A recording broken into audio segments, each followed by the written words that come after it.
Medieval families managed to keep meat fresh all winter using simple materials you'd never expect. Meanwhile, your pricey fridge can barely survive a weekend power outage. Still, these 7 forgotten methods kept meat fresh for months. No electricity needed. It all started with a method as cold and clever as the season itself. Snow cellars and ice houses were the medieval world's answer to keeping meat fresh when winter's grip loosened and temperatures began to rise. These underground systems saved countless families from starvation during the harsh winter months when food supplies dwindled and other preservation methods failed to provide adequate sustenance for survival.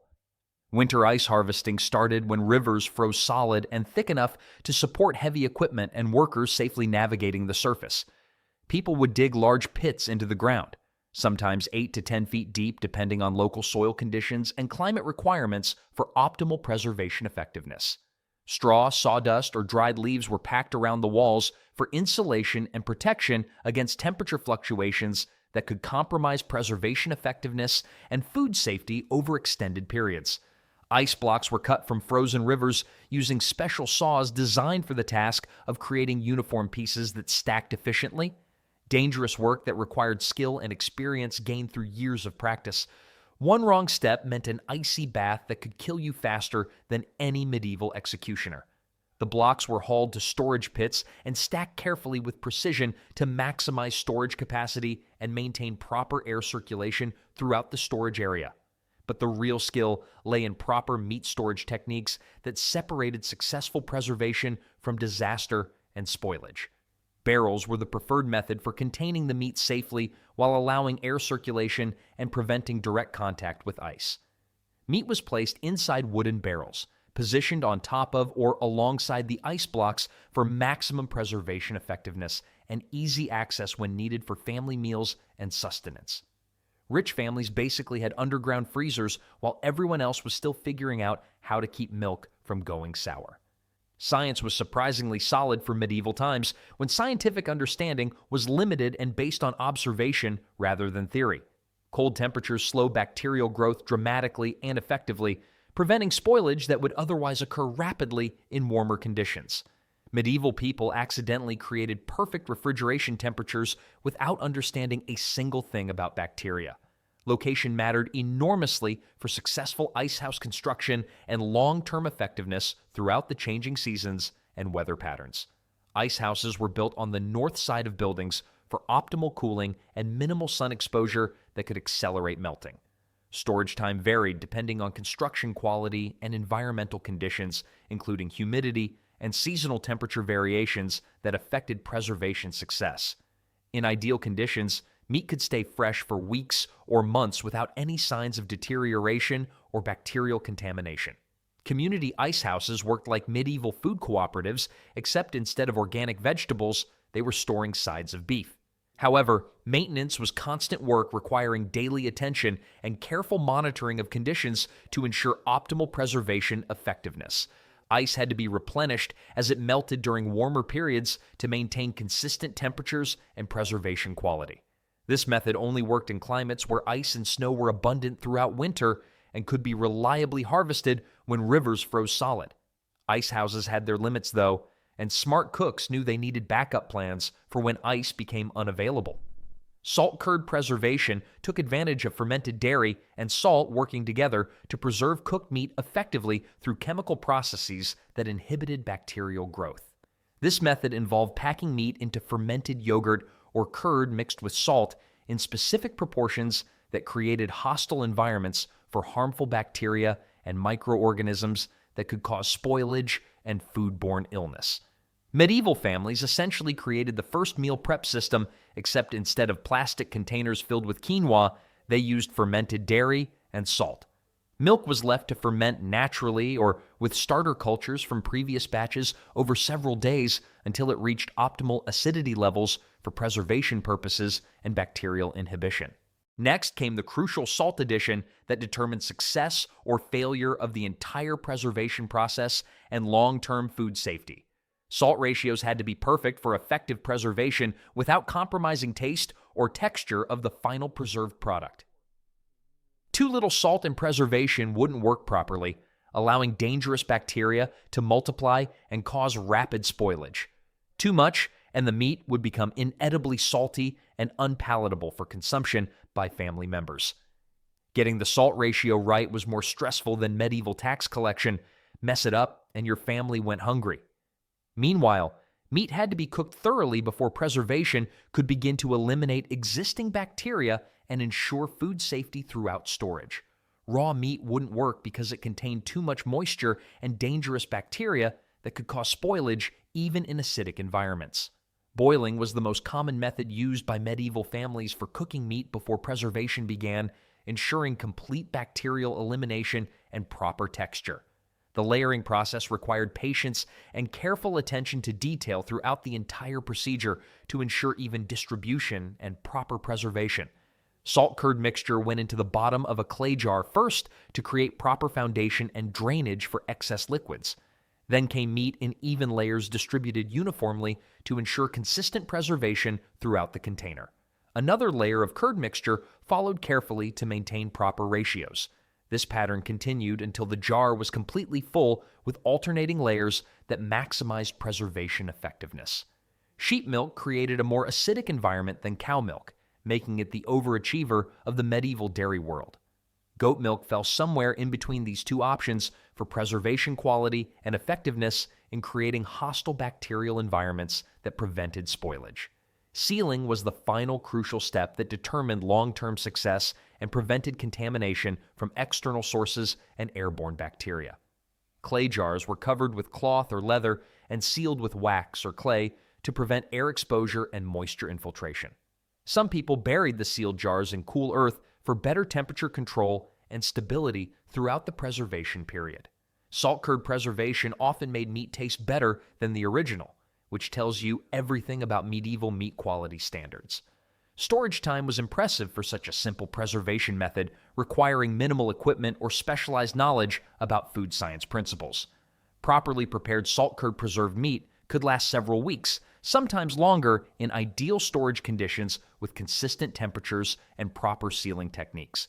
Of course, jars needed periodic checking for spoilage and contamination signs that indicated preservation failure or seal compromise.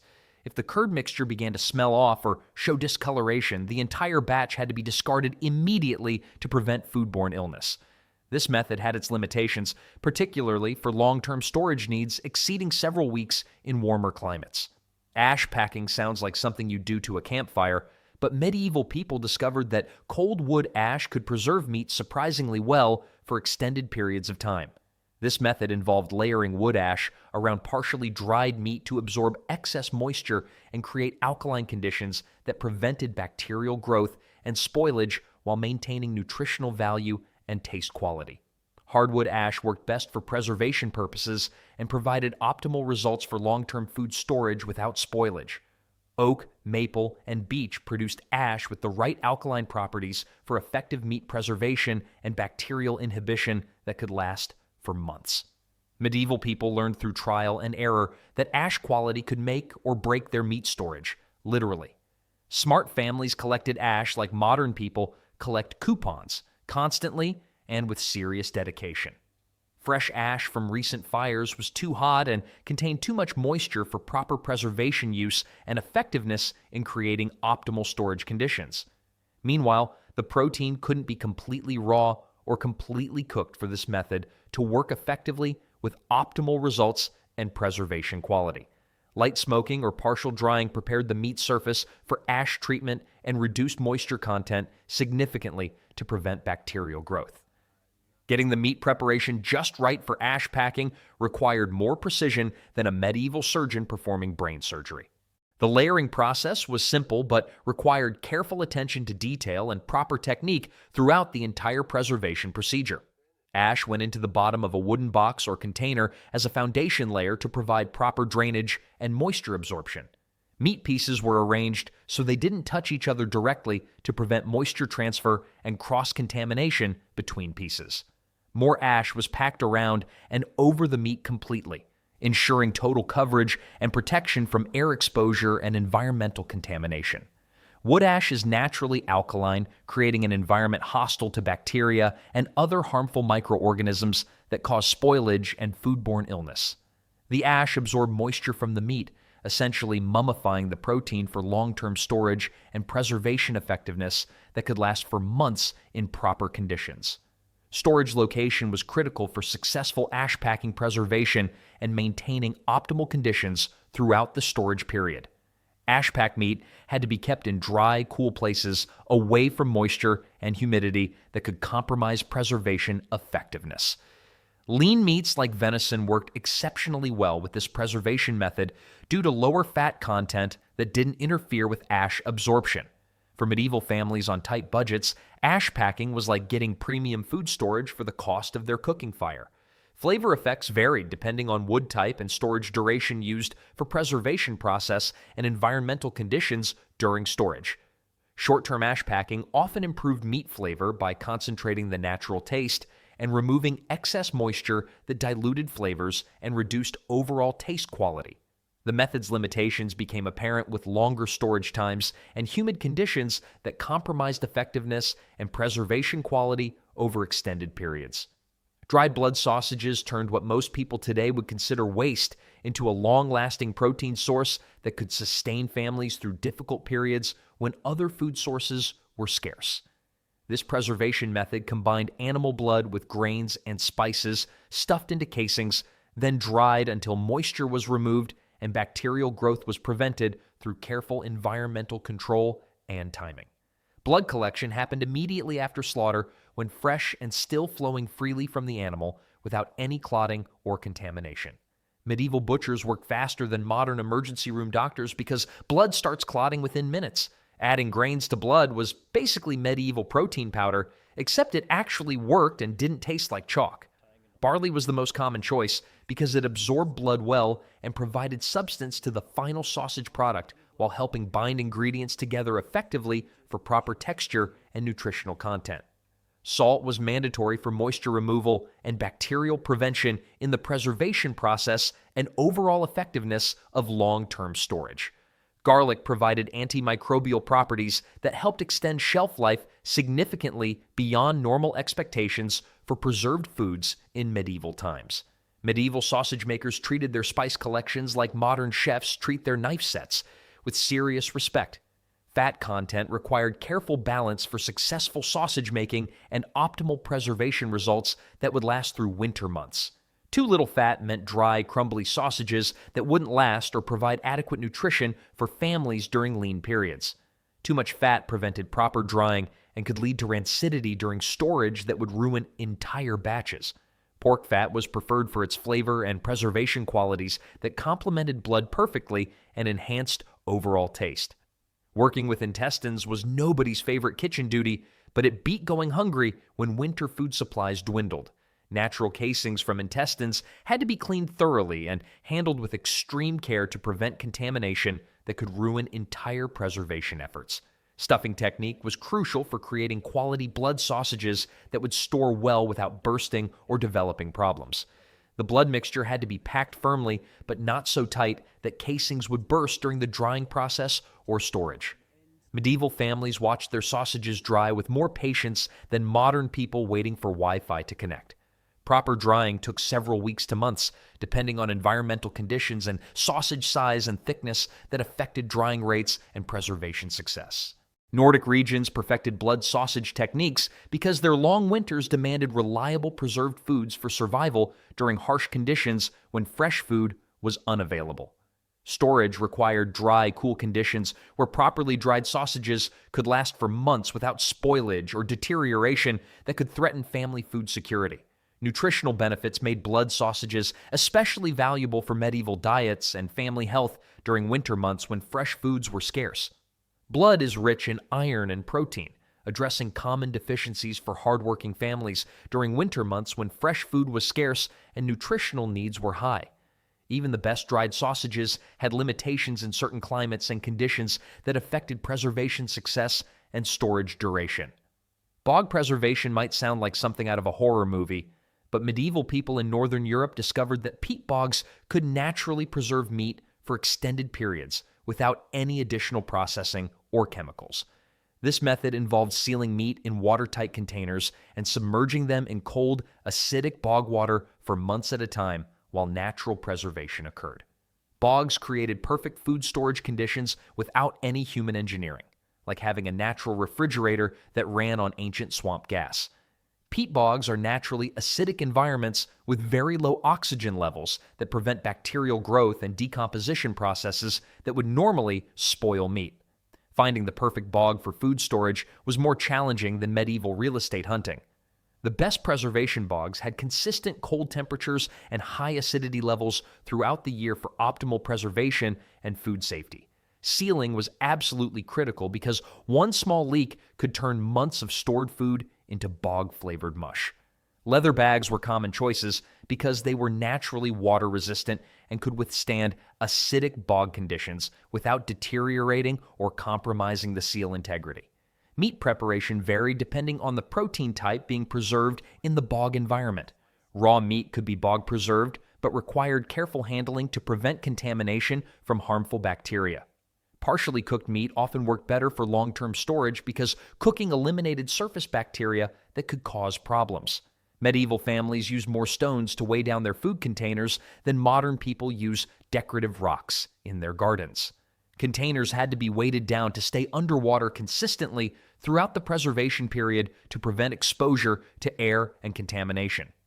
Irish communities became masters of bog preservation because Ireland had extensive peat bog systems throughout the countryside that provided ideal conditions. Irish families preserved meat, butter, and cheese using bog storage techniques passed down through generations of experienced practitioners. Losing your winter meat supply in a bog was both embarrassing and potentially deadly for medieval families. Retrieval timing required careful planning and precise mapping of container locations. Containers had to be marked or mapped carefully for successful recovery when food was needed most. Storage duration could be impressive under ideal bog conditions with proper preparation and sealing techniques. Properly bog-preserved meat could last for months or even years without spoilage or significant quality deterioration. The cold, acidic environment essentially pickled the meat while preventing normal decomposition processes from occurring naturally. The acidic environment added tangy flavors to preserved foods that were distinctive and recognizable. Some people enjoyed these unique tastes and considered them delicacies, while others found them too strong for regular consumption or preferred other preservation methods. Bog preservation only worked in specific geographic areas with suitable bog conditions and climate. Potted meat and rillettes transformed cooked, shredded meat into long-lasting preserved food by sealing it under a protective layer of rendered fat. This method created an airtight barrier that kept bacteria away from the meat, allowing it to stay fresh for weeks or months. Tough cuts worked better than tender ones because they contained more collagen, which broke down during cooking. Meat had to be cooked until it fell apart easily, which took longer than most modern cooks would have patience for. Once cooked, the meat had to be shredded while still warm because cold meat became difficult to work with. Medieval cooks developed strong hands from hours of meat shredding, though they probably never thought of it as exercise. Fat selection was crucial for successful preservation. Pork fat was ideal because it rendered well and had good flavor. Choosing the right fat for preservation was more important than medieval matchmaking. Get it wrong and everything falls apart. Container preparation was essential for long-term storage success. Clay pots were preferred because they didn't react with acidic foods and provided good temperature insulation. Shredded meat was pressed firmly into containers, layer by layer. Each layer had to be compressed to remove air pockets. Air was the enemy of preserved meat, and medieval cooks fought it with determination usually reserved for actual military campaigns. Fat sealing was the most critical step. Hot liquid fat was poured over the tightly packed meat until it completely covered the surface. As the fat cooled, it hardened into a solid barrier that protected the meat. Different meats produced different flavors and storage lives. Pork created rich, flavorful potted meat that could last for months. Goose and duck fat created preserved meat so tasty that some families actually preferred it to fresh meat. Cool cellars were ideal because consistent low temperatures kept the fat seal solid. Wealthy families might serve potted meat as delicacies at special meals. Working families often used it as everyday protein stretched with bread or vegetables. Even the best fat seals had their limitations. Stone boiling and oil sealing provided a preservation solution for communities that lacked metal cookware for cooking and food preparation needs. This method used heated stones to boil water and cook meat, then sealed the protein under protective fat or oil layers for storage that could last weeks or months depending on conditions. Choosing the wrong rocks for cooking could turn dinner preparation into a dangerous explosion, which made stone selection more critical than medieval bomb disposal. River rocks were avoided because they contained water that could turn to steam and cause explosions that injured cooks. Dense, dry stones from hillsides worked best for safe cooking without risk of dangerous accidents or equipment failure. Stone boiling required more planning than a medieval wedding feast because timing was everything and there were no do-overs. Stones were placed directly in hot coals and heated until they glowed red hot for optimal cooking temperature and heat transfer efficiency. Medieval cooks used leather bags for cooking like modern people use Instant Pots, except one wrong move could ruin everything. Water containers had to withstand rapid temperature changes without cracking or breaking under thermal stress. Leather bags sewn with sinew could handle the heat if kept wet on the outside for protection and cooling. The real challenge came with moving the stone safely from fire to water without accidents. Moving glowing rocks with basic tools was more dangerous than juggling fire while riding a horse, and medieval people actually did both. Hot stones had to be moved from fire to water quickly using wooden tongs or the long poles to prevent heat loss and maintain cooking effectiveness. As stones cooled in the water, they had to be replaced with fresh hot stones from the fire continuously. This meant maintaining both the cooking fire and cycling stones continuously throughout the entire cooking process to ensure consistent heat and proper cooking. Oil and fat sealing followed the same principles as other fat preservation methods with specific adjustments for stone-boiled meat. The meat often absorbed more moisture during stone boiling, which had to be addressed before sealing for proper preservation and food safety. Communities could process large quantities of meat without expensive equipment or the metal tools that were scarce. This made preservation possible for even the poorest families with access to basic materials like stones and fire. The sustained, even heat-produced tender, flavorful meat with excellent texture and taste qualities. Many communities discovered that stone-cooked meat actually tasted better than metal pot cooking, creating superior preserved food with enhanced flavors. Medieval families understood that survival meant mastering multiple preservation methods for different situations and climates. Each technique filled different needs, worked in specific climates, and required unique skills passed down through generations of resourceful cooks who perfected these methods.